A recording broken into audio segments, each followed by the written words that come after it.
special focus. Today, we are looking into startups in Africa in the context of the COVID-19 pandemic. Our guest is Mitchell Prather, CEO of Djembe Consultants. Djembe Consultants and the African incubator AfriLabs recently published a study report titled Building an Innovative and Resilient Africa.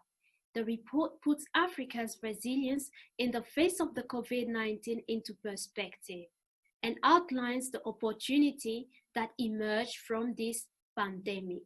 Hello, Mitchell. Thank you for spending some of your time with Voxafrica. Thank you for the opportunity to talk more about innovation in Africa. We really appreciate it. Your firm seems to be named after the West African drum djembe. Could you please tell our viewers what is Djembe Consultants? When we started Djembe, we wanted to truly represent the potential of Africa. And we heard and we saw that the djembe represents, if you're a successful djembe, you tell stories. And when the drummer changes the beat, the African dancers need to change their steps. And we know that Africa is changing its beat. We know it's telling a different story. And we want to bring that story to the world. And so we thought that was a very, very powerful name to represent what the true potential of Africa. And that's why we chose djembe. And we're also consultants. We believe in African perspectives first and foremost. So even though that we're based around the world, we have people on the ground fully integrated within our network. We start first and foremost with an African perspective. And so we consult with our clients and our teams, and that's where we go. We take that story to the world. And the name is fit as well. You want to change the African's bit. Absolutely. Yeah. You recently launched a report in collaboration with AfriLabs titled Building an Innovative and Resilient Africa. What motivated your involvement in the production of this report? Once again, it was about our strong desire to change the African narrative, one about inclusion, growth, and innovation, because we strongly believe in the power of innovation. And what we wanted to do is look at where innovation was today, especially in light of COVID-19, how is it impacting young entrepreneurs and innovators, and see what was happening on the ground today, and what were the most pressing needs, because we believe that innovation has the power to unlock Africa's true economic potential.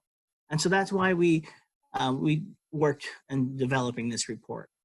Could you please highlight some of the milestones and high points in the overall production of the report? So we surveyed over 1,000 young innovators and entrepreneurs, once again, to get their views on where they were today, how are they coping with COVID, what were their most pressing needs, and also equally important, where do they see the future and what's the path they believe is to be successful. We also included in the report expert opinions from leading professionals across various spectrums, including investment, education, policymakers, also innovative supporters, just to get more of a policy perspective, a support perspective.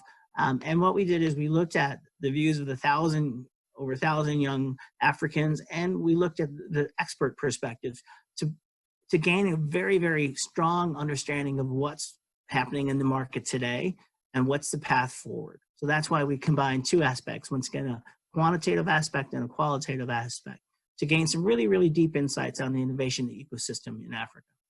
It seems like the working method used in the collection and processing of data was very thorough. Absolutely. I think it kept the entire Djembe team extremely busy, probably for 2 months. It's a huge study, a huge undertaking, and we're very, very pleased with the results. We're very pleased with our partnership with AfriLabs.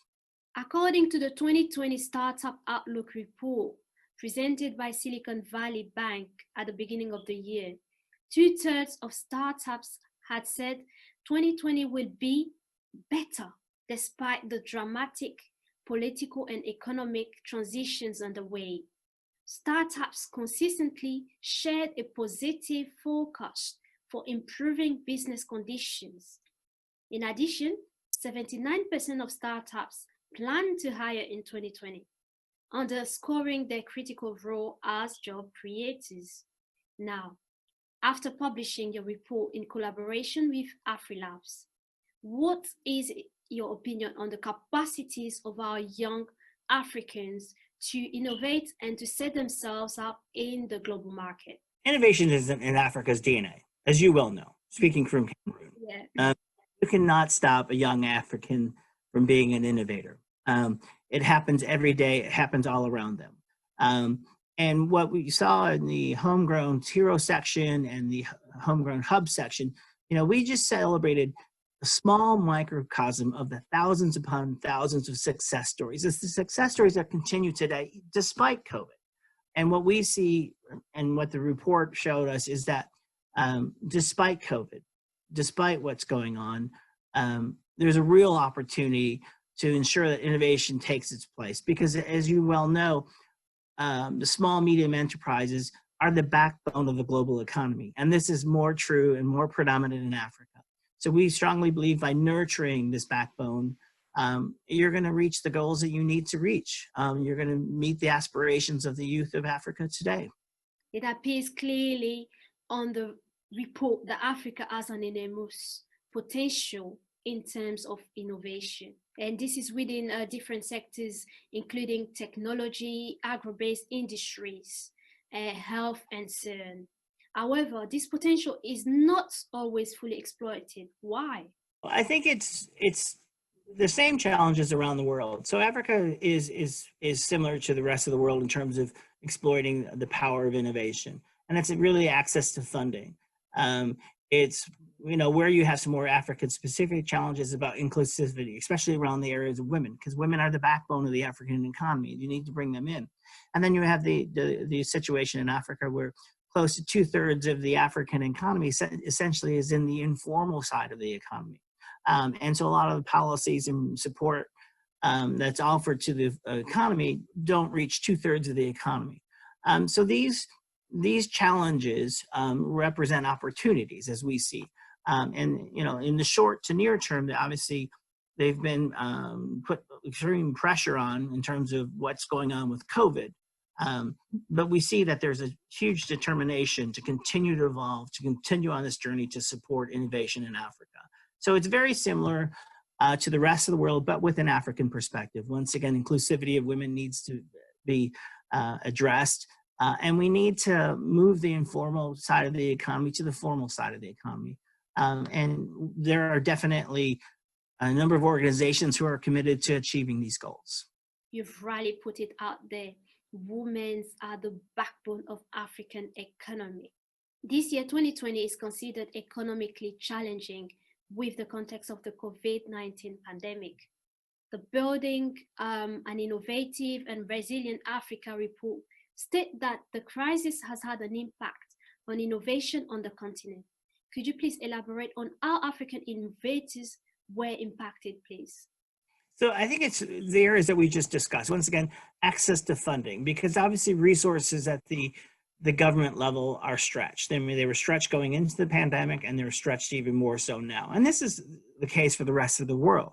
Governments don't have the same resources they have to support innovation as they did pre-pandemic.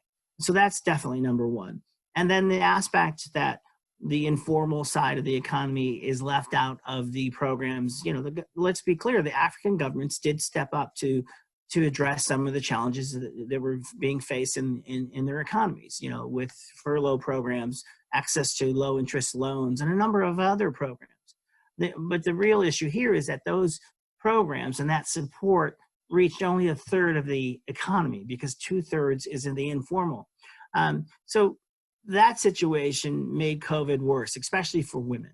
And what we're seeing now is that the governments have recognized that, the private sector has recognized that these challenges were made worse, and they're stepping up. And going forward, there is a path to support innovation in Africa. There is a path to include more women. There is a path to have this informal economy brought into the formal economy. It's going to take time, and it's going to take work. It's going to take investment. But clearly the commitment is there, which is exciting for us. Is it possible to say, in view of the facts that Africa has been quite resilient, at least compared to other regions of the world? By necessity, Africa's had to overcome some harsh realities in the past. And each year you make progress on those challenges. Each year the commitment becomes stronger. Each year the results become greater. And the pandemic, sadly, has impacted many people, millions of people, and Africa's no different. But the commitment remains strong. The innovation spirit lives on. And we believe that, this commitment and this spirit, if it's nurtured, will have a greater impact, and then has a potential to have a greater impact on Africa's economic prosperity going forward. Absolutely. Commitment remains strong. Innovation Yes. is still growing. So that's very strong. So you kind of are saying that even though the pandemic has affected innovation in Africa, it also represents a lot of opportunities. That's what you're saying and pointing out. No, absolutely. Because I think that young Africans, they're hardworking. They're driven to be successful, and they don't want to be held back. They get knocked down, but they move forward. And it's up to us in our various fields of focus and expertise to support that drive, to nurture that drive. And that's once again, what we do at Djembe Consultants is that we want to bring these African success stories, which are thousands and thousands of them, even during the pandemic. We want to bring them to the world because we think that we can increase the world's interest in Africa by changing the narrative of Africa. The narrative that, once again, of positivity, of inclusion, of growth, of innovation. And the world is interested in Africa. And we just need to build the bridge to allow them to support Africa, to invest in Africa. And that's why we're very, very positive, despite the pandemic, despite the impact of the pandemic, which we believe will be near to near term. But long term, Africa's outlook remains extremely positive. Thank you for your conclusions and recommendation. Do you have any last words? Yeah, I believe that, when we started Djembe Consultants years ago, as we said, we wanted to change the narrative in Africa. We wanted to go into Africa with a completely different perspective. As I said, we start from an African perspective because that's the strongest perspective. And, as a consultancy, we've operated in over 34 of the 54 African countries within a full-time set of employees and consultants who believe in Africa and who are African. And we believe that the 21st century could be the African century.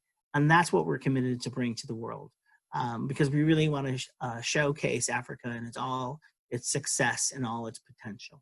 And we believe that the youth really are the path for that success. So we're going to remain committed to supporting the youth. We're going to remain committed to bringing our clients to Africa. We're going to remain committed to bringing Africa to the world because we believe in Africa's potential. These are very strong words. The 21st century is the African century, and the youth is the path to that success. Thank you for your insight, Mitch. Absolutely. Thank you very much for your time. Appreciate it. My name